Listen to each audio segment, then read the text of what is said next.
Assalamualaikum warahmatullahi wabarakatuh. Waalaikumsalam warahmatullahi wabarakatuh. Alhamdulillah. Wassalatu wassalamu ala rasulillah Sayyidina Muhammad bin Abdullah wa ala alihi wa sahbihi wa mawalah.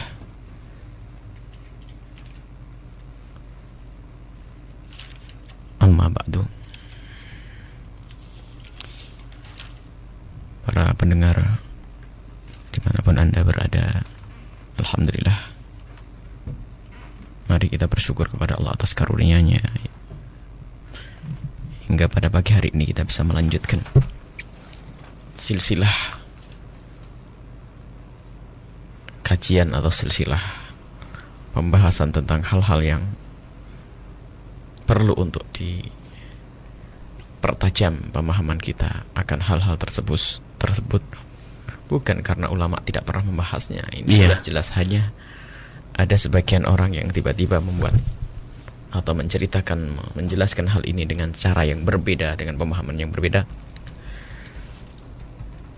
sehingga tidak jarang mereka itu membuat keresahan di masyarakat, yaitu masalah ziarah kubur. Kalau masalah ziarah kubur sudah sangat jelas, ziarah kubur adalah sunnah. Ziarah kubur adalah sunnah. Nabi Muhammad pernah melarang, kuntu nahaitukum an ziyaratil kuburi fazurha fa innaha tudzakirukumul akhirata. Aku pernah melarang kalian ziarah kubur. Maka saya melarang menziarah kubur. Ala fazurha, maka setelah itu ziarahilah.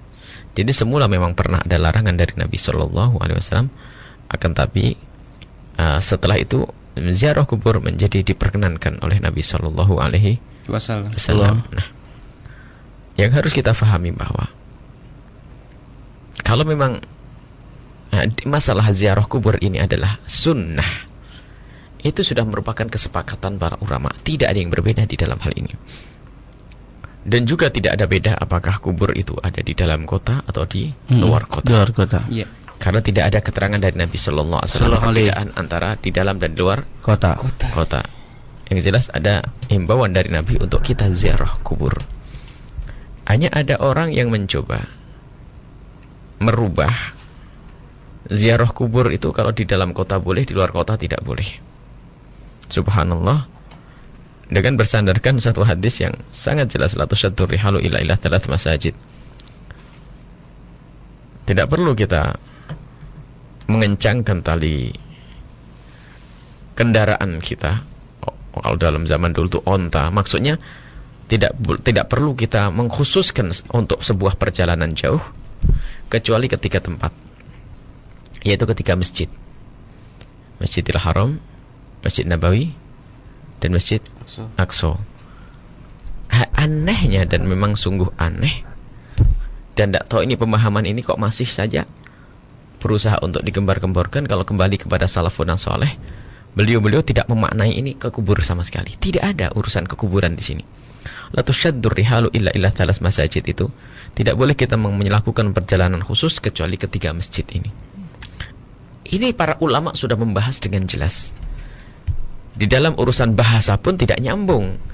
Kalau dimaknai ke kubur, la tusyaddur rihalu illa al-maqabir, salah.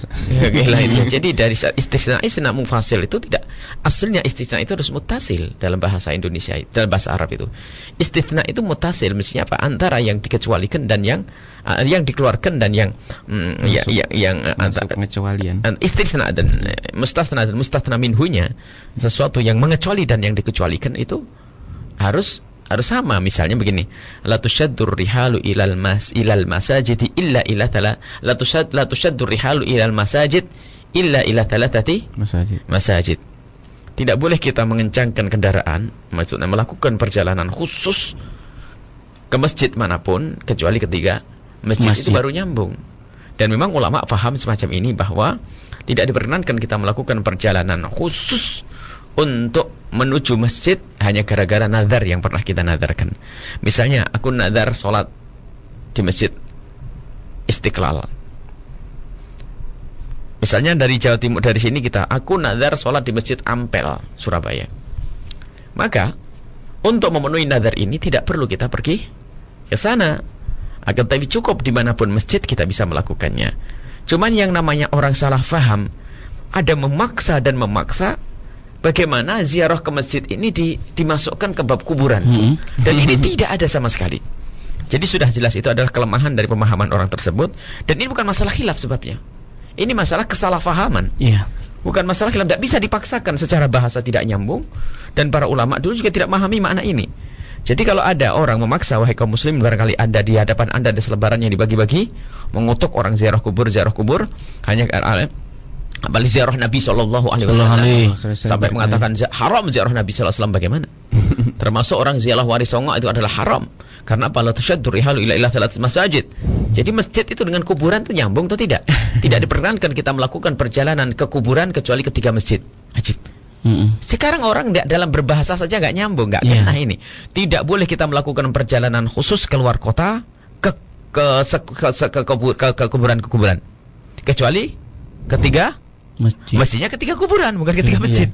Tapi ini ketiga masjid berarti yang dikecualikan di situ adalah masjid juga. Tetapi yang namanya salah paham ya terus begitu beranggur. Sudah dengan pemahaman yang salah, begitu kerasnya mengecam yang lainnya sampai mengharamkan mutlak ziarah kubur Nabi SAW atau ziarah orang-orang soleh dan para wali. Tidak tahu dari mana pemahaman ini. Coba Anda cermati, wahai Anda yang paling rendah di dalam memahami bahasa Arab, yang pakai jurumiyah saja nahunya, ya. Anda bisa faham atau tidak? La tusyaddu rihalu ila thalath masjid. Tidak boleh kita melakukan satu perjalanan khusus kecuali ke 3 masjid. Maksudnya perjalanan khusus ke masjid.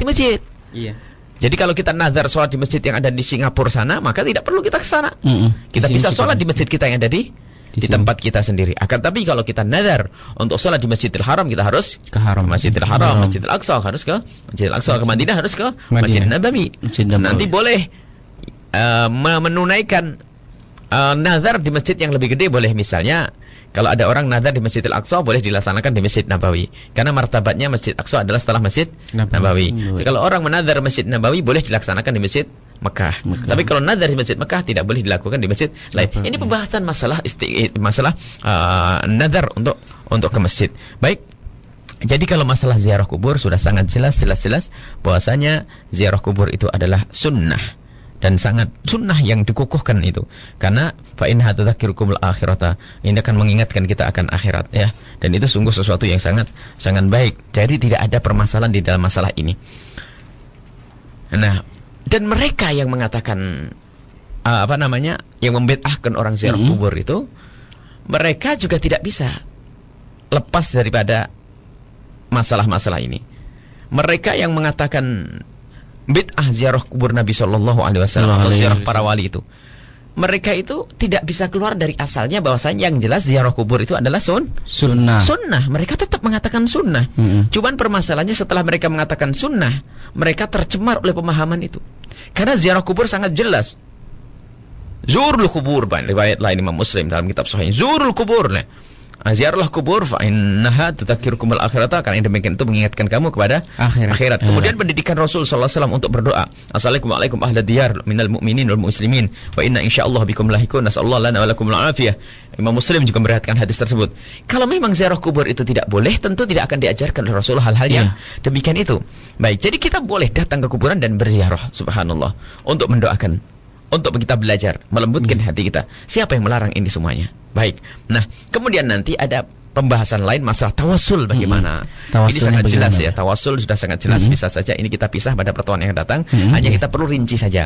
Sehingga yang jelas ziarah kubur adalah boleh diperkenankan. Baik, sunnah yang sangat dikukuhkan. Adapun permasalahannya sekarang adalah wanita.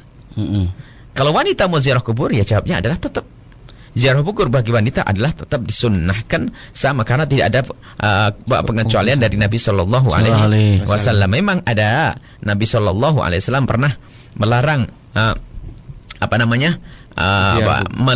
wanita.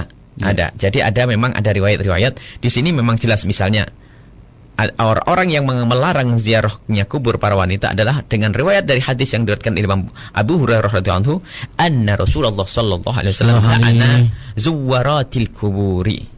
Rasulullah mengutuk zuwarat, orang yang sering-sering ziarah kubur. Terus jadi terlalu banyak ziarah kubur. Hadis diriwayatkan Imam Tirmidzi dan Ibnu Majah, juga Imam Ahmad bin Hanbal. Dan Imam Tirmidzi mengatakan hadis ini adalah hadis hasan sahih. Kemudian ada hadis lain yang berbunyi la'ana Rasulullah sallallahu alaihi wasallam zairatil quburi. Wal muttakhidati 'alaiha al-masajid. Allah mengutuk wanita-wanita yang ziarah kubur kemudian mengambil menjadikannya sebagai masjid, ya. Kemudian juga disebutkan dari Ummi Atiyah dalam kitab Imam Sahih Bukhari, nuhina an ittiba'il janaizi wala ya'zim alaina. Kami pernah dilarang untuk mengikuti jenazah. Ini hadis diriwayatkan oleh Imam Bukhari rahimahullahu taala. Baik, akan tapi para ulama yang menjelaskan, yang memperkenankan banyak, dan hadisnya juga sangat jelas. Mereka mengkritisi hadis. Misalnya yang pertama, la'anallahu zuwaratil kubur.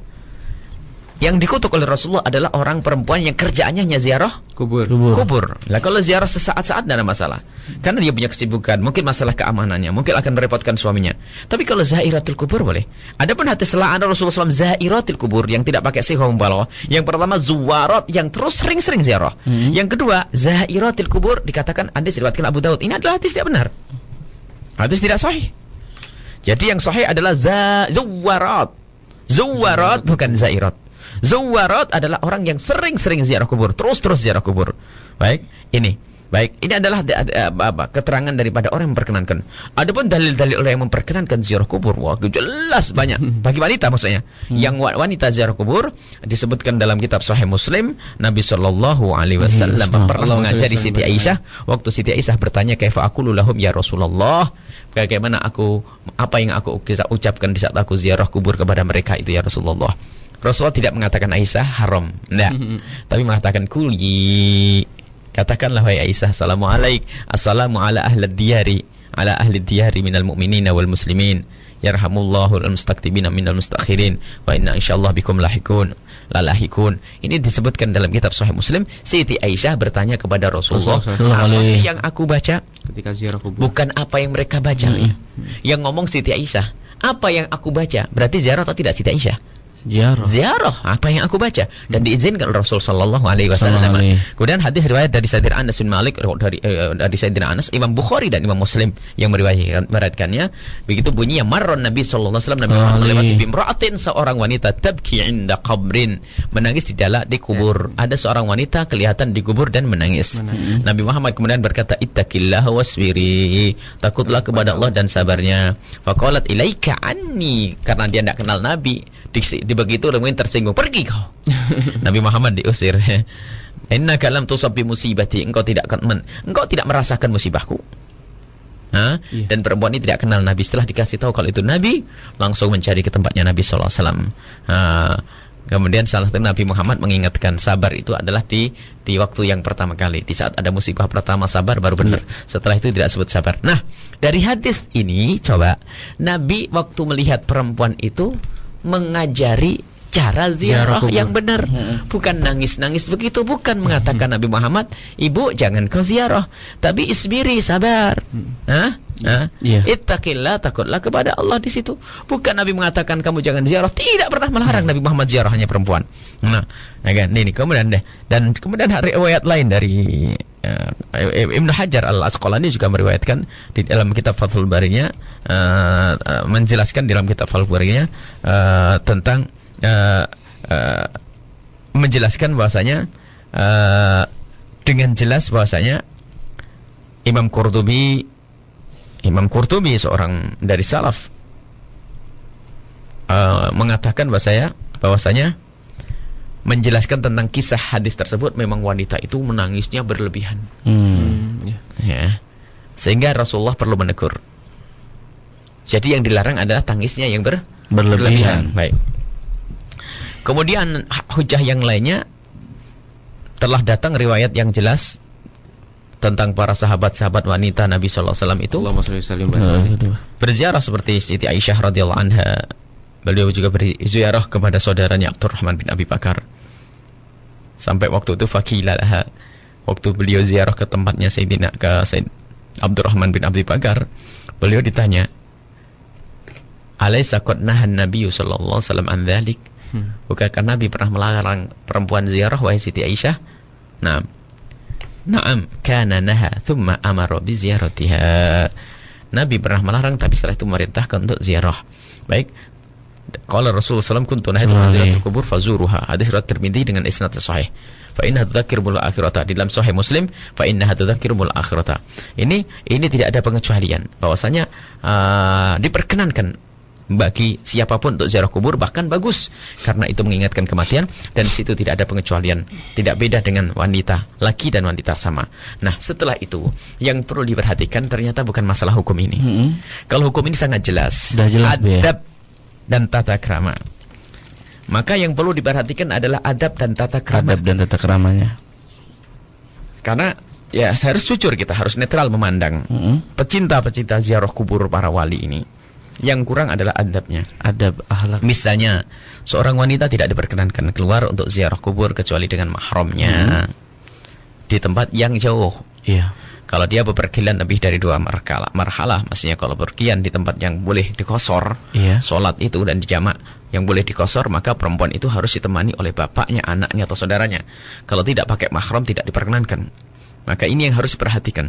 Maka kami himbau anda wahai ibu-ibu yang gemar ziarah kubur, anda harus perhatikan. Ketahuilah jika anda ternyata tidak ada mahram yang menyertai anda, maka anda tidak usah ziarah kubur, anda doa di kamar anda pun nyampe kepada Allah. Subhanallah. Nyampe nanti. Doa-doa itu akan dikabul oleh Allah. Jadi tidak harus anda memaksakan pergi ke tempat kuburan kalau memang tidak ada yang menemaninya. Ini yang pertama.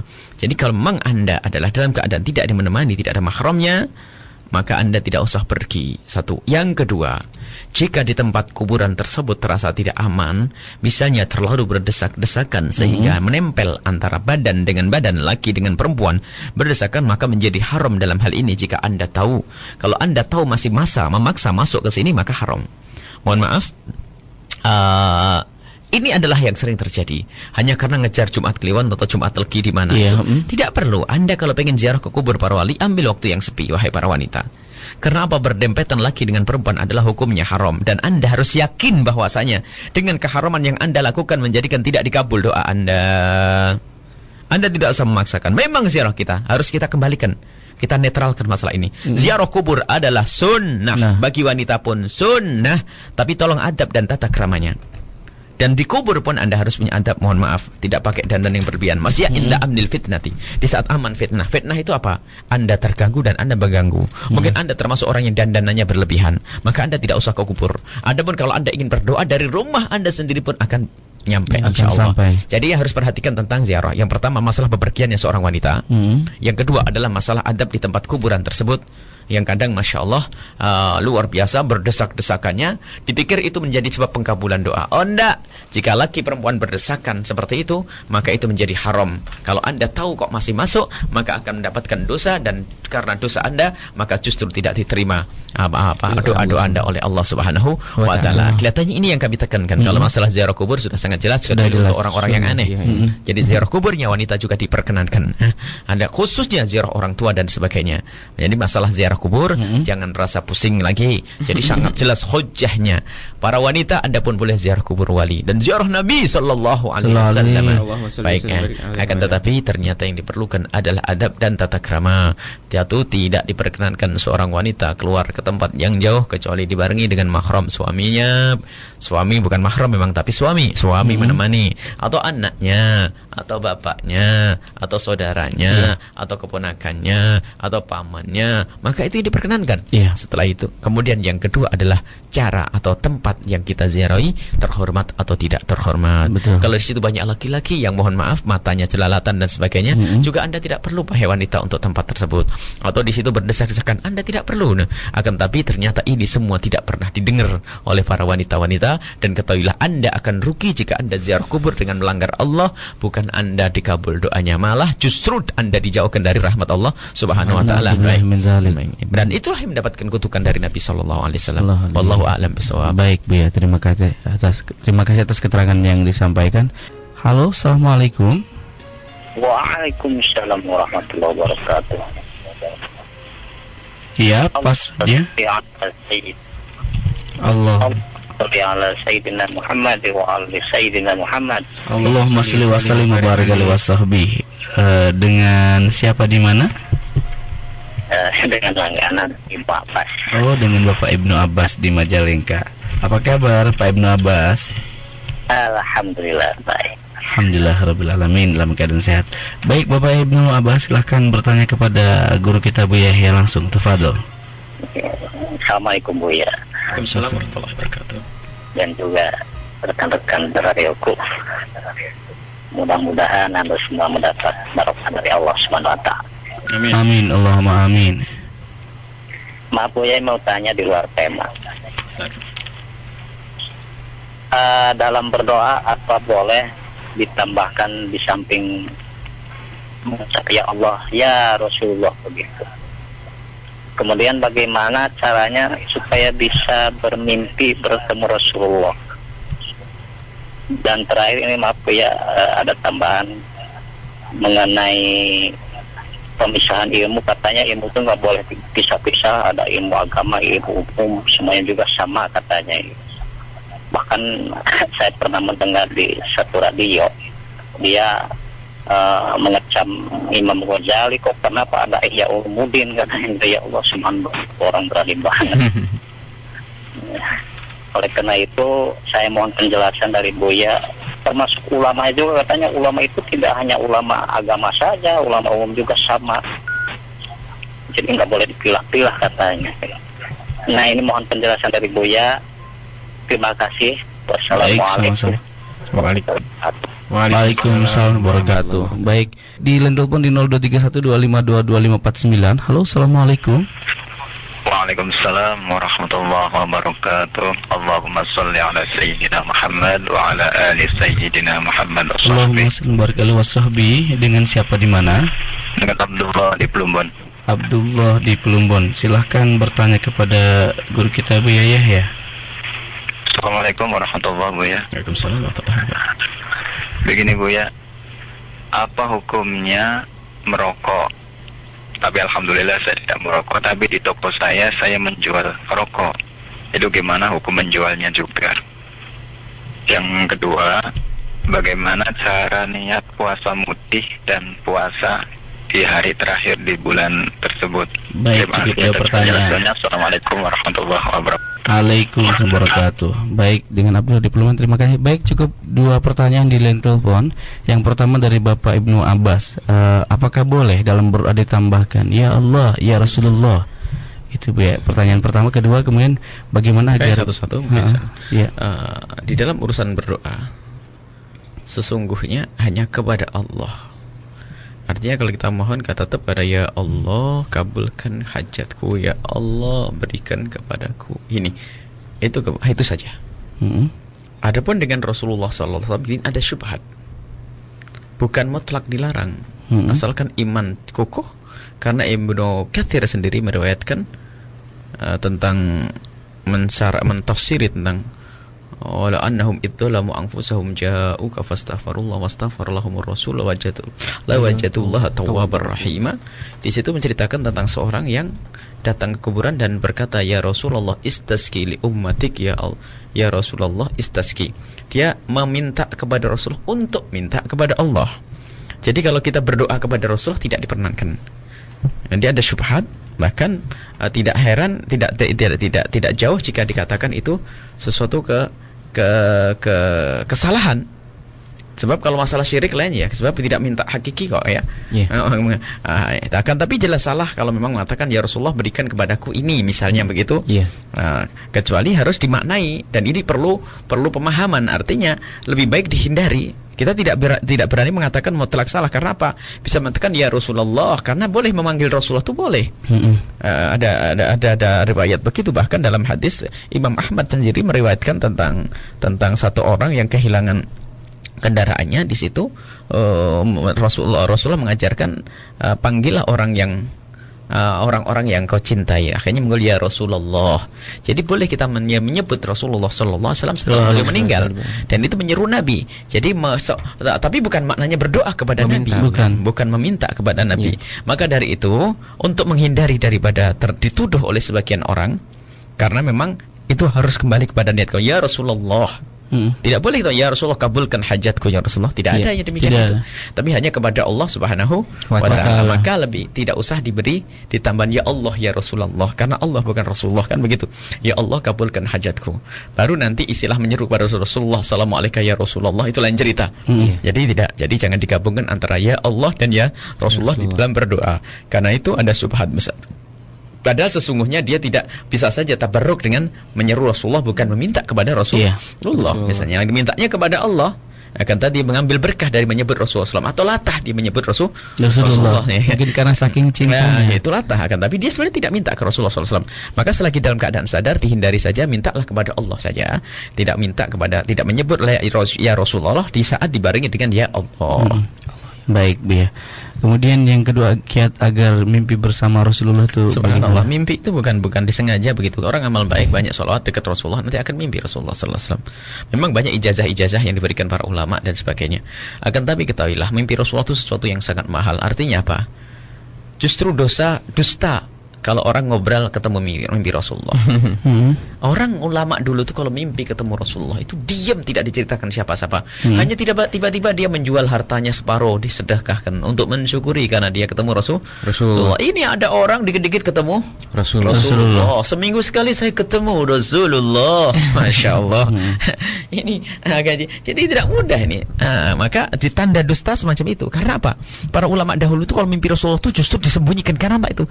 Rahasia antara dia dengan Rasulullah Sallallahu Alaihi Wasallam. Sekarang ada orang itu, biarpun kelihatannya model kayak apapun, hati-hati dengan orang yang dikit-dikit ketemu Rasulullah.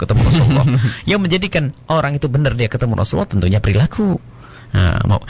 Anda membaca salawat apapun, insya Allah menjadikan sebab Anda bisa ketemu Rasulullah, bermimpi Rasulullah Sallallahu Alaihi Wasallam. Macam-macam. Ada orang Allah Sallallahu Alaihi Muhammad Sallallahu Alaihi Wasallam dibaca sampai tertidur. Ini ada yang membaca bertah ya man sara dhaifu man ahwa fa arraqani wal hubbu ya'taridul ladati bil amri, dibaca sampai tertidur, bisa menjadi sebab ketemu Nabi Sallallahu Alaihi Wasallam. Tapi tidak serta-merta dengan itu, pasti dari sebelumnya dia sudah rindu ke Rasulullah dengan banyak baca salawat kepada Rasulullah Sallallahu Alaihi Wasallam. Dan nanti akan ketemu dalam mimpi, dan mimpi ketemu Rasulullah benar. Man ra'ani fil manami sawfa yarani fil yaqdati fa inna syaitana la yatamatsalu bi. Baik, itu saja. Baik. Kemudian yang ketiga, Bu, ya, seperti memisahkan ilmu itu ada bagian masalah ilmu, kemudian bukan memisahkan. Memang ilmu itu berbeda. Yang tidak boleh dipisahkan adalah niatnya. Nah, kalau ada orang mengatakan sama saja, ya tidak sama dong. Ilmu agama adalah ilmu akhirat, kan begitu. Ilmu dunia itu baru menjadi akhirat kalau digunakan untuk mendukung akhirat. Harus ada perbedaan, tapi niat yang tidak boleh beda. Niatnya karena Allah. Anda mengambil ilmu kedokteran karena Allah, baru nanti ilmu kedokteran Anda punya nilai akhirat. Kalau biasanya itu kesombongan saja mengatakan, mungkin yang memisahkan kadang kesombongan, memisahkan dalam arti tidak mau menerima umum. Yang penting adalah ilmu akhirat saja. Jadi nggak perlu umum. Nah, kayaknya yang umum pun tersinggung, sama saja. Nah, ya kan? Tidak boleh ada kesombongan di sini. Waliullah bisa saja seorang dokter, seorang insinyur, seorang pakar atom yang kacamatanya tebal hanya di laboratorium saja, tapi yang dipikirkan adalah umat Nabi Sallallahu Alaihi Wasallam. Jadi yang menjadikan tidak beda adalah niatnya. Jadi niatnya karena Allah, ingin dapat kemuliaan di hadapan Allah Subhanahu wa taala. Akan tapi itu secara umum. Tapi secara individu dan pribadi, maka ketahuilah ilmu agama nomor satu, karena itu berkenaan dengan fardu ain. Salat Anda dan sebagainya. Ya sangat beda dong urusan salat dengan urusan pertanian. Ya enggak nyambung. Ilmu pertanian dengan ilmu sholat, mana yang pasti ilmu sholat dulu, karena sholat berkenaan dengan kewajiban pribadi yang harus dilaksanakan itu. Sebab apa? Sholat dibebankan kepada Anda. Kalau pertanian, Anda tidak bertani, masih ada orang bertani yang lain. Tapi kalau sholat pribadi, ya beda dong. Maka kalau itu kesombongan saja kalau mengatakan nggak usah, beda semua saja. Biasanya itu orang umum yang ngomong kayak gitu. Tapi sisi lain orang agama mengatakan, agama ini jadi kesombongan. Yang agama sok, yang umum sok, akhirnya sok-sokan semuanya. Akhirnya nggak karu-karuan. Semuanya perlu tawadhu, wahai kaum muslimin. Perlu ketawaduan. Jadi semua ilmu kalau kita arahkan untuk Allah akan punya makna akhir ukhrawi. Baik, Bu, ya, terima kasih. Ada orang mencaci Imam Ghazali. Gini loh ya, kalau ada kambing kecil Lalu dia dengan semangatnya yang tinggi, aku ingin menghancurkan Gunung Cermai Kiri, gitu lah. Itu, tahu Gunung Cermai Kiri? Ya biarin dong, kambing kecil ya, bodoh mati itu nanti wong ganggu. Nah, orang kemarin sore orang ngoblokin Imam Ghazali. Ya lebih goblok, siapa yang tahu Imam Ghazali? Imam Ghazali orang saja bingung kok mikir, bukan mikir ilmunya Imam Ghazali, mikir kok Imam Ghazali bisa nulis ini falsafah Isa ini bisa. Orang mikir Imam Ghazali kok orang goblokin Imam Ghazali ini. Ya itu kayak kambing kecil nyundang gunung. Itu ya biarin loh. Kok ngurusi kambing? Ya bilang ini kambing sakit, yang namanya kambing. Sudah. Kok bingung deh. Jadi kalau ada orang menyalahkan Imam Ghazali, kritik Imam Ghazali dan orang sebagainya, sakit, itu orang sakit. Orang dulu memang ada seperti Imam Zainuddin Al-Iraqi, tapi tidak mencaci. Waktu mentashih hadis, mengeluarkan hadis, takhrij hadisnya Imam Ghazali rahimahullah taala, beliau menemukan beberapa hadis di kitab Ihya adalah hadis yang misalnya hadis yang tidak ala asralahu, tapi tetap beradab, bukan mengatakan Ghazali goblok, hadis begini kok dimasukkan. Nggak ada begitu. Mereka penuh dengan adab. Tapi ini orang kemarin sore memang dasar pendidikannya itu memang biasanya gurunya suka mencaci maki tuh. Lidahnya tuh lidah gatal, ada ulatnya tajam. Baik Bu ya, terima kasih Bu atas jawabannya. Dan berikutnya ada sahabat Abdullah di Plumbon yang pertama menanyakan hukum merokok dan menjual merokoknya. Ini bagaimana? Karena menjual rokok katanya. Sebetulnya fasalu ahli dzikri in kuntum la ta'lamun ya. Dia seorang mujtahid di dalam mencetuskan hukum itu tentunya harus tahu semuanya. Sehingga mujtahid zaman dulu itu di samping mengerti ilmu agama, juga mengerti ilmu-ilmu yang lainnya. Termasuk Imam Syafi'i sendiri sangat mengerti ilmu kesehatan dan lainnya sebagainya. Maka seorang kiai zaman sekarang tidak bisa mengambil fatwa kecuali minta bantuan yang lainnya. Jika itu berkenaan dengan keselamatan di jalan, harus urusan dengan orang jalan. Jika berkenaan dengan kesehatan, harus bertanya kepada dokter itu. Ahli. Jadi tidak sah fatwanya seorang ulama jika berkenaan dengan kedokteran jika tidak disertai oleh dokter. Ini sama sekali, karena fasalu ahla dzikri. Jadi kalau saya berfatwa tentang satu hal yang ada sangkut pautnya dengan medis, kalau saya tidak tanya dulu ke medis atau tidak pakai referensi medis, maka saya dusta dan bohong, karena saya tidak ngerti ilmu kedokteran. Jadi ini maka menghormati takhasus, spesialisasi ini penting untuk digabungkan dalam satu kesimpulan bahwa ini loh hukumnya. Itu sebetulnya begitu. Dan tawadhu, saya tidak boleh kalau saya sombong waktu bangun pondok, ya bisa runtuh pondok. Saya tidak ngerti keinsinyuran, maka saya serahkan. Maka begitu lafaz ahlu ala dzikri. Jadi dalam hal ini pun kita tidak bisa melibatkan ustadz dan kiai saja berfatwa di MUI atau di organisasi masyarakat, akan tapi harus melibatkan para dokter dan sebagainya. Sekarang karena ini ada sangkut pautnya dengan kesehatan kan, tanyakan kepada dokter. Sudah, tanyakan saja kepada dokter. Dokter itu mengatakan apa tentang rokok? Biarpun dokter yang rokok sekalipun ngomong apa, kan gitu ya, jujur kan. Baik. Tapi mohon maaf Bu ya, walaupun tidak ditanyakan ke dokter, di situ kan ada keterangan merokok dapat menyebabkan gangguan jantung. Dari mana tulisan itu ditulis? Tentunya dari dokter. Semuanya kan ahlinya. Jadi pemerintah menulis itu semuanya karena ada sangkut pautnya dengan dokter. Kalau sudah dokter ngomong begitu, akankah kita mengingkari? Seandainya coba, apakah kalimat dokter tidak bisa beraja? Ahlinya beliau itu. Kalau kita masih memaksa dengan kesombongan kita, alangkah ruginya kita. Misalnya apa? Dokter sudah ngomong, para kiai ini air keras tidak boleh diminum, ini membahayakan. Apakah kiai langsung ngomong, halah saya tidak percaya omongan dokter, biasa minum? Itu kiai bodoh namanya. Jadi sebetulnya dalam hal ini kita tidak usah perlu dengan kesombongan. Memang kalau kita rentet dari cerita para fuqaha terdahulu, di abad keempat itu dikatakan bahwasanya merokok itu sunnah. Karena apa? Memang dengan merokok orang bisa bangun malam untuk jaga malam dalam peperangan, menjaga benteng-benteng sana, menjaga perbatasan-perbatasan dengan merokok itu. Kemudian di saat membaca bisa kuat tahan malam, tidak ngantuk. Ini.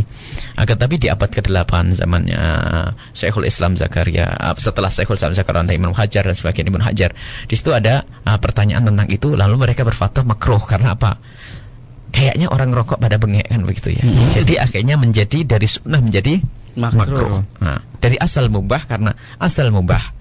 Asal mubah karena memang menjadikan orang giat menjadi sunnah. Tapi dari asal mubah ini kok tiba-tiba orang pada bengek menjadi makruh. Itu abad ke-8, 9, 10 ya.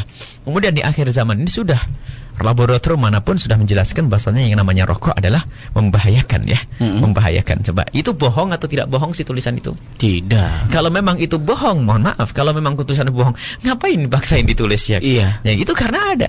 Sebab negara ngambil keuntungan besar di balik ini. Kalau memang rokok membuat kesehatan dan sebagainya, tentu tidak akan ada tulisan itu. Ya, jadi dari dokter semuanya, bahkan dokter yang merokok saya tahu, kita tanya, dokter kok ngerokok? Iya, saya sudah susah ninggal. Tapi dokter, benar enggak rokok membahayakan? Iya, membahayakan. Sebetulnya jadi kalau sudah begitu fatwalu ala dzikri in kuntum ta'lamun. Yani, mohon maaf bukan saya yang berfatwa dalam hal ini. Dokter mengatakan itu membahayakan. Baik. Dan kemudian kesimpulannya, semua yang membahayakan hukumnya adalah haram, itu jelas. Iya. Dan kalau kita menjual sesuatu yang membahayakan sama, karena kita membahayakan orang lain. Dan baik, kalau Anda tidak peduli dengan kesehatan orang lain, Allah pun tidak akan peduli dengan kesehatan Anda. Jadi yang menjual sesuatu yang membahayakan orang lain juga akan dihukum oleh Allah dengan dibahayakan urusan hidupnya nanti. Maka kalau bisa dihindari yang demikian itu. Maka ini urusan rokok. Ya, akan tapi jangan lalu keras kalau Anda mengambil keputusan rokok haram, kiai goblok, kiai gombal, juga nggak benar begitu. Kalau Anda sudah tidak bisa merokok, alhamdulillah, bersyukurlah kepada Allah. Doakan yang lain agar tidak merokok. Baik, ini adalah urusan rokok ya. Jadi kembalikan kepada ahlinya. Baik. Kalau urusan laboratorium medis dan sebagainya. Urusan insinyur misalnya, mohon maaf, pembuatan jalan tol. Pembuatan jalan tol yang menyeberang jalan raya. Itu kalau roboh bahaya enggak kepada roboh? Bahaya sekali. Diserahkan kepada siapa? Ustadz atau insinyur. Kalau ustadz cawe-cawe membunuh orang lain, haram untuk ustadz cawe-cawe. Jadi fasalu ahla dzikri, serahkan kepada semuanya. Ini adalah jawaban kami. Dan kebetulan sebetulnya yang menjadikan orang itu susah karena mohon maaf kecanduan plus kesombongan. Jadi kalau diajak bicara netral itu insya Allah mudah. Pernah suatu ketika kami, ini kenyataan di Jawa Tengah ini. Kebetulan memang kita berkumpul dengan orang yang memang ruangan yang kita tempati itu mau terbang itu karena penuh dengan asap ya. Akhirnya betulan ada yang tanya tentang rokok. Saya tidak akan bicara tentang rokok, saya hanya bicara tentang es dawet yang ada di samping. Es dawet di samping itu kayaknya ramai sekali. Oh iya, Masya Allah, ramai luar biasa sampai bisa membangun tempat sampingnya gini-gini. Akhirnya suatu ketika ada yang ngiri atau bagaimana ya. Akhirnya mencoba untuk melihat es dawet ini ada apanya. Kok bisa saya ini? Dibawa ke laboratorium, ternyata es dawet itu dimasukkan satu bahan yang membahayakan tentang kesehatan untuk manusia. Akhirnya dari pihak laboratorium akhirnya mengadukan ke dinas kesehatan. Dari dinas kesehatan kemudian laporkan ke Pemda ya. Pemda melibatkan aparat keamanan untuk menutup itu semuanya. Ternyata karena orang macam-macam, orang tidak mudah untuk berhenti karena kepatuhan kepada ulama masih besar. Akhirnya mereka melibatkan ulama berfatwa bahwa membeli dawet di sini hukumnya haram karena membahayakan kesehatan. Kira-kira fatwa ulama atas dasar analisa medis dan dokter itu benar enggak kayak begini? Benar. Katanya, rupanya kompak para kiai itu juga mengatakan bahasanya, ya benar lah, karena memang dawet membahayakan. Baik, selesai. Alhamdulillah saya sudah dapat jawaban. Apa bedanya dawet dengan rokok? Bingung dia kan. Apa bedanya dawet dengan rokok? Selesai. Jadi kalau dawet kan tidak ada kecanduan, tidak ada kepentingannya dia, makanya dia mudah mengatakan haram. Akan tapi di saat urusan rokok ada kecanduan menjadi masalah. Jadi keluarkan dari kepentingan pribadimu sendiri. Kalaupun Anda masih merokok, mintalah kepada Allah, jauhkan saya dari rokok ya. Sebetulnya akal sehat seseorang pun tetap berkata bahwasanya biarpun dia perokok, dia tidak ingin anak merokok ya. Pernah anaknya diajari merokok? Tidak. Dia juga tidak pernah mengajari istrinya merokok kok.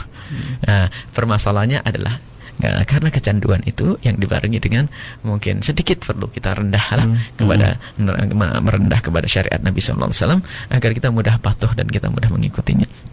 Tapi ingat, yang sudah tidak merokok jangan serta-merta mencaci yang lagi merokok, karena yang merokok itu bisa saja bersandarkan fatwa dahulu dan tidak mencermati fatwa akhir zaman ya.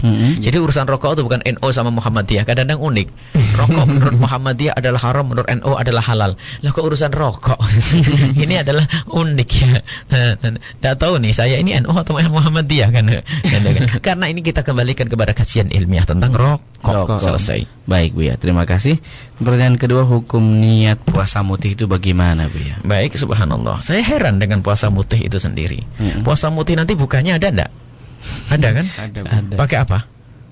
Pakai nasi ya? Nasi. Apakah lu bahwasanya sunnah puasa itu pakai ekor kurma? Dan memang itu bukan sesuatu yang syariat dari Nabi SAW. Itu keunikan.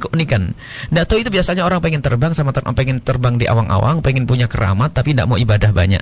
Mohon maaf, tidak usah berurusan dengan yang demikian itu. Kok ada puasa mutih ya?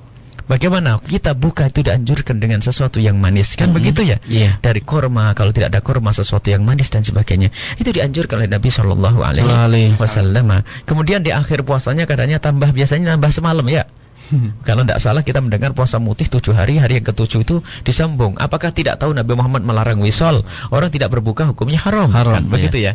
Jadi mohon maaf, puasa-puasa itu adalah puasa yang buang-buang energi. Anda kalau pengen puasa Senin Kamis, Anda kalau pengen puasa Syawal, Anda kalau pengen puasa Muharram kayak begini, puasa sebulan penuh pun boleh. Anda kalau pengen puasa adalah puasa Daud, itu saja. Tidak usah puasa macam-macam. Lihat, saya sebetulnya kalau seandainya Anda bisa sambung, niatnya apa sih mau puasa mutih? biar istrinya bisa lengket. Kalau pengen istrinya lengket, itu adalah berakhlak yang mulia kepada istrimu, dia akan lengket itu. Jadi kami tidak mengenal istilah puasa mutih.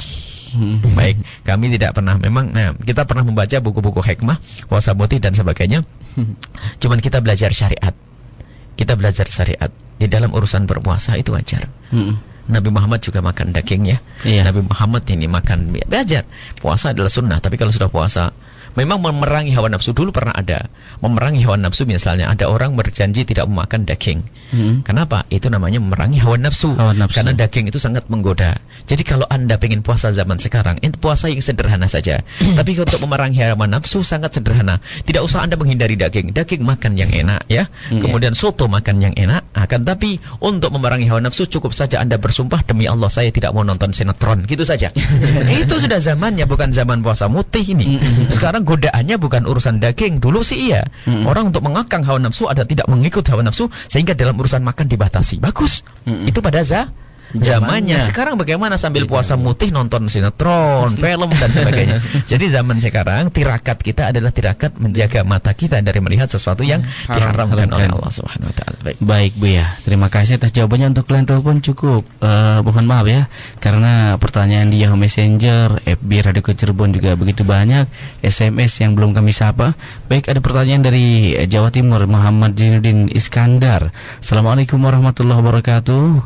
Waalaikumsalam warahmatullahi wabarakatuh. Sallu ala Nabi Muhammad wabarakatuh. Afwan, kami mau bertanya lagi. Kami ingin bertanya masalah satu, bolehkah seorang muslim datang ke kuburan teman non-muslim karena dia tidak mau menghadiri acara pemakaman yang diselenggarakan oleh gereja? Yang kedua, bolehkah dia membacakan doa secara islami seperti membaca Al-Fatihah dan sebagainya untuk jenazah non-muslim? Mohon penjelasannya Bu ya. Bismillahirrahmanirrahim. Masalah menghadiri jenazahnya seorang kafir yang Nasrani yang biasa hidup berdampingan dengan kita bukan sesuatu yang terlarang. Bahkan jika ternyata mayat Nasrani itu tidak ada yang merawatnya, maka wajib kita untuk mengkafani dan mengkuburnya.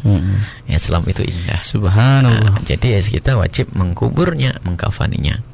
Itu biarpun dia Nasrani.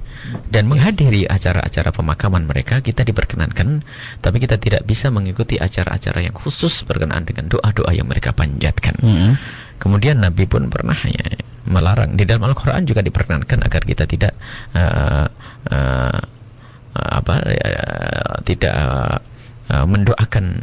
mendoakan orang-orang yang telah meninggal dunia dalam keadaan kafir. Bahkan kita berdiri di kuburnya pun untuk mendoakan itu tidak diperkenankan. Tidak diperkenankan. Baik. Jadi hal-hal ya semacam itu harus dipahami. Kalau memang hadir saja boleh. Akan tapi kalau sudah mendoakan, apalagi baca Al-Fatihah dan sebagainya gitu. Tidak ada perlunya yang demikian itu ya. Baik. Jadi tidak diperkenankan kita mendoakan mereka baca Fatihah untuk orang yang meninggal dunia dari orang Nasrani. Baik, itu tidak, bahkan hukumnya haram. Haram hukumnya, bukan main-main. Iya. Sebab dilarang oleh Rasulullah sallallahu alaihi wasallam. Baik Bu ya, terima kasih atas jawabannya. Berikutnya ada Tasdikin ya di Cirebon. Assalamualaikum warahmatullahi wabarakatuh Bu ya. Waalaikumsalam. Allahumma sholli ala sayyidina Muhammad, Allahumma sholli wa barik alaihi. Ada sebagian orang ziarah kubur yang meminta barokah pada makam keramat. Apakah seperti itu diperkenankan Bu ya? Mohon penjelasannya. Ngambil berkah itu bukan sesuatu yang terlarang. Akan tapi caranya itu yang kadang tidak benar. Bagaimana si tabarruk yang sesungguhnya? Tabarruk itu adalah dengan kehadiran Anda itu mengambil berkah. Karena itu adalah tempatnya orang soleh. Akan tapi jangan diikuti dengan mengambil tanahnya dan sebagainya ya. Baik. Adapun tabarruk yang maksudnya ngambil berkah, bukan ngambil berkah dengan kuburan. Jadi berkah itu berkahnya orang soleh. Sehingga dalam doa, ya Allah kembalikan kepadaku berkat-berkat seperti yang pernah Engkau berikan kepada orang-orang soleh tersebut. Jadi ngambil berkah begitu. Itu ada. Jadi kita tabarruk itu ada. Akan tapi bukan tabarruk dengan kuburan. Akan tapi tabarruk dengan orang soleh. Dengan kita membaca Fatihah, membaca doa untuk orang soleh, itu akan dikembalikan oleh Allah kepada kita. Sebab sudah dijelaskan oleh Rasulullah sallallahu alaihi wasallam, ma min abdin muslimin yad'u li akhihi al-muslimi ala dhahril ghaibi ila qala al-malaku wa laka bimithlin. Kalau kita mendoakan orang di saat orang itu tidak ada di hadapan kita, misalnya orang telah meninggal dunia termasuk di dalamnya, maka di situ akan mengundang doa Allah Subhanahu wa taala, apa kemakabulan Allah untuk kita. Jadi kita boleh ngambil berkah dengan cara mendoakan mereka. Tapi kalau dengan cara misalnya Imam Nawawi sendiri, Imam Nawawi urusan mengusap kuburan itu beliau tidak senang. Mengusap-ngusap nisan kuburan beliau tidak senang. Akan lebih sebenarnya lagi orang mengusap kuburan kadang memang tidak disadari, termasuk Ibnu Asakir meriwayatkan tentang kisahnya Sayyidina Bilal bin Rabah, karena beliau dikuasai oleh kecintaan kepada Nabi sallallahu alaihi wasallam.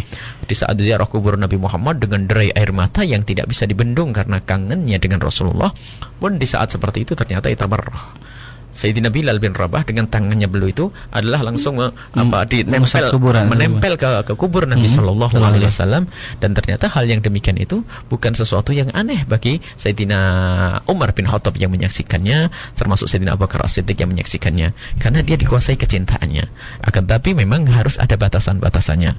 Sebab yang menjadi masalah ini orang awam itu rupanya datang di situ tidak doa, tidak, dia hanya mengambil tanahnya aja, ini musibah ini. Jadi Anda datang berdoa saja, tidak usah membawa tanah dan sebagainya. Bahkan sampai ini mungkin, ya mohon maaf, Anda harus meminterkan masyarakat kita. Dipikir orang yang meninggal dunia itu butuh bunga saja. Ada orang tuh, aku titip bunganya ngirim bunga tok. Sampai ke kuburan tuh hanya naruh bunga, doa enggak dibagainya, naruh bunga. Apa itu? Memang bunga itu mungkin bisa saja disamakan dengan jarit ya, dengan pelepah kurma ya. Selagi itu tidak kering akan menjadi sebab ia diampuni oleh Allah Subhanahu wa taala. Akan tapi yang bermasalah itu ke situ hanya naruh bunga saja. Bahkan kadang-kadang saya enggak sempat titip loh ya, nanti belikan di sana, aku taruh di situ. Jadi ada kirim bunga. Ya padahal kirim doa dibarengi dengan bunga sebagai mengikut apa yang dilakukan Nabi dengan jarit ada. Jadi yang disunnahkan sebetulnya jarit.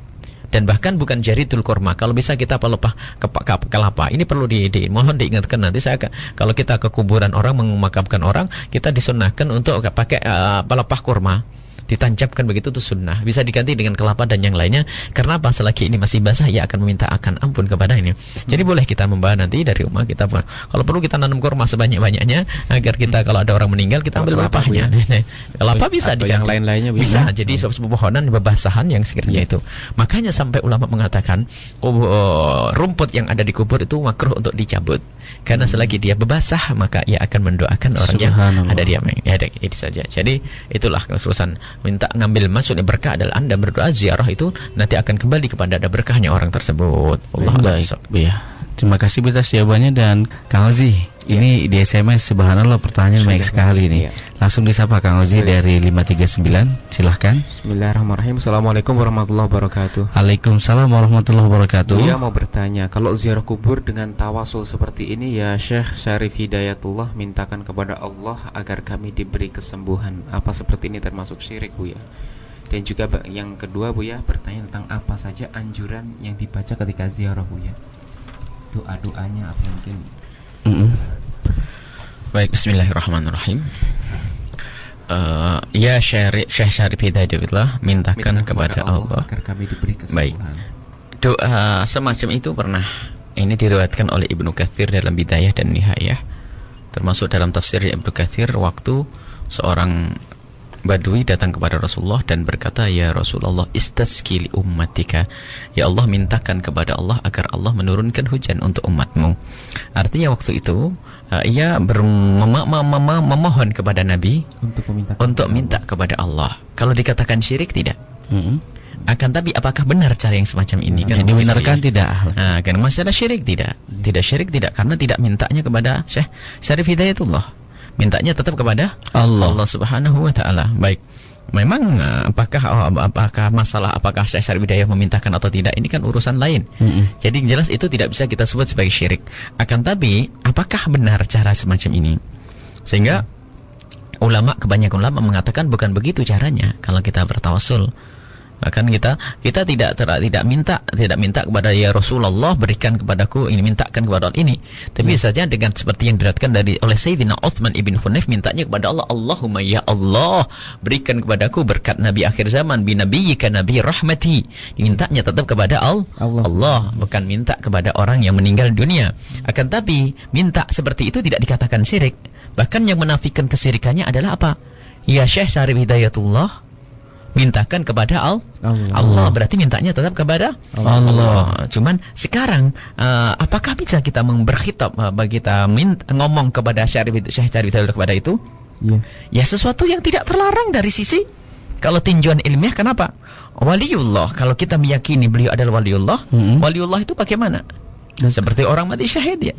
Tidak akan kita katakan mereka mati, balhum ahyaun inda rabbihim yurzaqun. Mereka adalah hidup. Dan kehidupan mereka adalah kehidupan yang hakiki, yang Allah Maha tahu tentang kehidupan ini. Dan mereka mendengar kita. Akan tapi apakah nanti akan langsung memintakan kepada Allah, itu lain. Itu bukan masalah itu yang kita bahas. Jadi bukan sesuatu yang syirik yang pertama.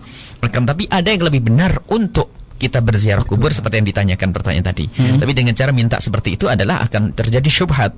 Dipikir kita minta kepada Syekh Syarif Hidayatullah. Maka dari itu kesalahpahaman orang yang menuduh tawasul itu haram, bid'ah, sesat, syirik adalah karena ada doa-doa semacam itu. Ada orang-orang melakukan ziarah semacam itu sehingga mereka mengatakan bahwa meminta kepada kuburan.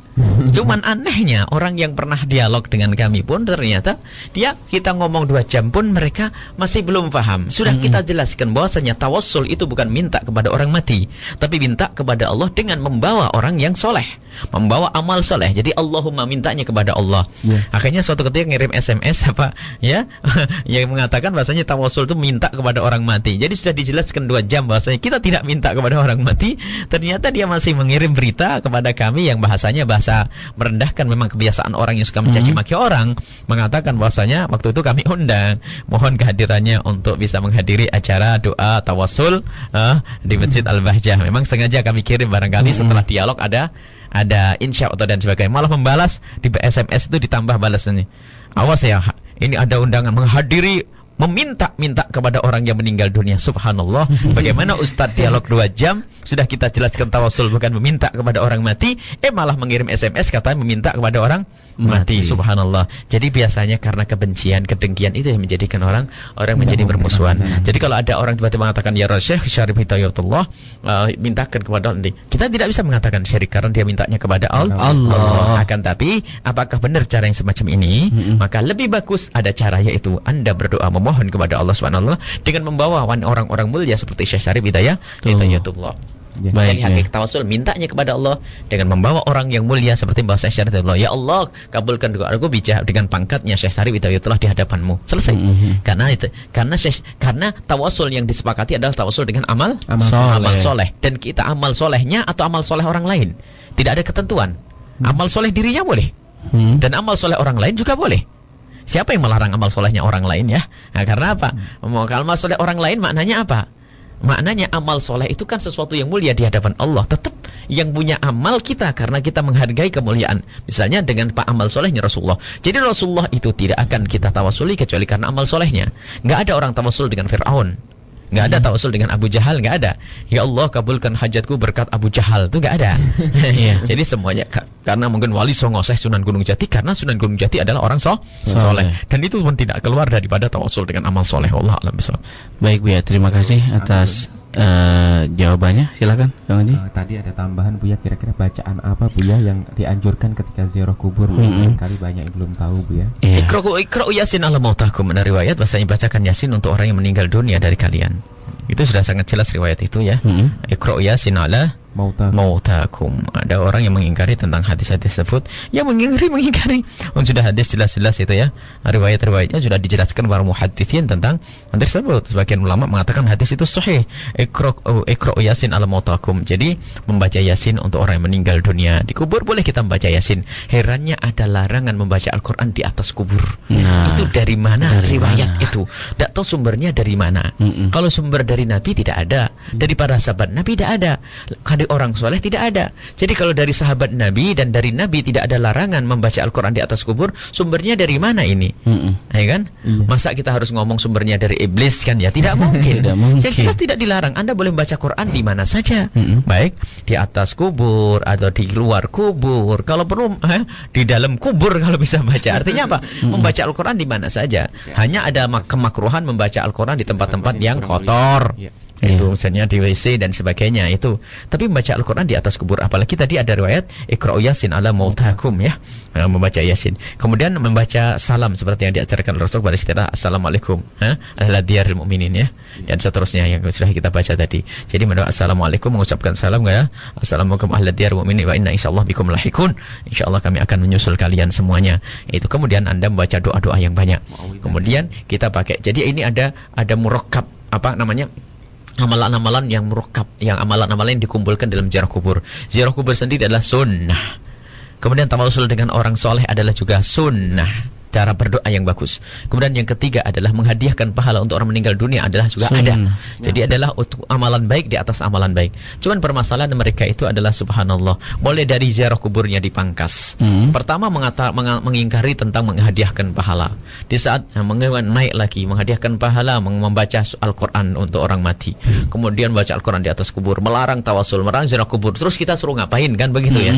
Ini kadang padahal sudah jelas-jelas datang dari riwayat dari Nabi SAW, pendidikan Nabi SAW itu sangat jelas, tidak usah kita bingung dalam hal-hal yang semacam itu. Wallahu a'lam bishawab. Baik, terima kasih Ibu ya. Nah, bahasa istilahnya tahlil itu selama ini kan tahlil, misalnya baca qul huwallahu, qul falaq, qul binnas, kemudian baca ayat alif lam mim, baca Al-Fatihah, kemudian baca amanah rasul ya, ayat kursi, itu hal-hal yang bagus urusan tahlil itu. Karena apa? Itu ada riwayat dari Nabi SAW, misalnya ayat akhir surat Baqarah dengan surat Al-Fatihah. Itu kan disebut nuraini dalam hadis yang diriwayatkan oleh Imam Muslim. Absyir bin nuraini ya Muhammad, wahai Rasulullah, ada malaikat yang berkata, bergembiralah dengan dua cahaya. Wa mahuma? Apa itu dua cahaya kata Rasulullah? Khawatimil Baqarah tiba Al-Fatihah, surat Al-Fatihah, pungkasan surat Al-Baqarah, amanah Rasul sampai akhir, dan surat Al-Fatihah. Ma qara'ta harfan minha illa wa utita. Engkau tidak akan membaca satu huruf dari itu semua kecuali menjadi sebab dikabul doamu. Jadi kalau kita pengen berdoa, baca itu agar dikabul doa kita. Bukankah tadi kita mendoakan orang meninggal? Nah, sudah ditambahi dengan itu, maka itu menjadi sebab dikabul doa kita. Wallahu a'lam bishawab. Baik Bu ya, terima kasih atas jawaban yang telah disampaikan, dan waktu memang sudah di penghujung acara Bu ya. Silahkan ditarik kesimpulan dan tutup dengan doa. Kesimpulannya ada sangat sederhana, bahwasanya ziarah kubur disepakati, tidak ada ulama yang berbeda tentang ziarah kubur, dan tidak ada perbedaan ya. Ziarah kubur tidak ada perbedaan kubur di luar kota atau di dalam kota. Kubur Nabi dan bukan Nabi. Yang jelas disunnahkan ziarah kubur. Selesai. Kemudian ziarah kubur bagi wanita pun diperkenankan. Hanya yang perlu dijelaskan adalah tentang adab dan akhlaknya saja. Kemudian masalah apa yang dibaca di kuburan itu pun juga masalah tawasul akan kita bahas. Dulu sudah pernah kita bahas, memang perlu diulang. Kadang-kadang ada orang-orang yang datang dan meragukan tentang tawasul, menghadiahkan pahala dan sebagainya. Itu kesimpulannya adalah ziarah kubur adalah sangat jelas, termasuk ziarah kubur Nabi SAW. Jadi kalau kita ingin ziarah kubur, pergi ke Madinah, ingin ziarah kubur, bukan sesuatu yang terlarang. Sebagian orang mengatakan bid'ah, la tusaddur rihalu illa thalathat masjid. Dari mana hadis itu saja? Sudah salah faham, ramai lagi yang nanya. Itu sudah salah faham. Bukan berbicara tentang kubur hadis itu ya. Nabi Muhammad bercerita tentang masjid. Tidak perlu ente memaksakan diri datang ke masjid kecuali di saat engkau bernazar untuk datang ke tiga masjid. Akan tapi masjid yang lainnya sama dengan masjid yang lain. Wallahu a'lam bishawab. Ini saja tentang kesimpulannya. Mari kita tutup dengan doa. Bismillahirrahmanirrahim. Alhamdulillahirabbil alamin. Allahumma shalli ala sayyidina Muhammad wa sayyidina Muhammad. Allahumma hdina fi man hadait. Amin ya Allah. Allah. Ya Rabbana fi man hadait. Amin. Allahumma ya Rabbana. Allahumma hadina fi man hadait wa afina fi man afait wa tawallana fi man tawallait wa barik lana fi ma atait wa qina syarra ma qadait. Allahumma ya Allah, berikan kami bimbingan dan petunjuk-Mu. Ihdinas siratal mustaqim. Iyyaka na'budu wa iyyaka nasta'in. Kepadamu lah ya Allah kami mengabdi menyembah. Kami beribadah akan tapi kami tidak akan bisa melakukan itu semua kecuali dengan bantuan-Mu. Maka berikan kepada kami pertolongan-Mu ya Allah. Ya Allah, muliakan kami di dunia dan muliakan kami di akhirat. Ya Allah, seperti Kau sambungkan kami di dunia dengan orang-orang soleh, maka sambungkan kami dengan orang-orang soleh yang telah meninggal dunia ya Allah.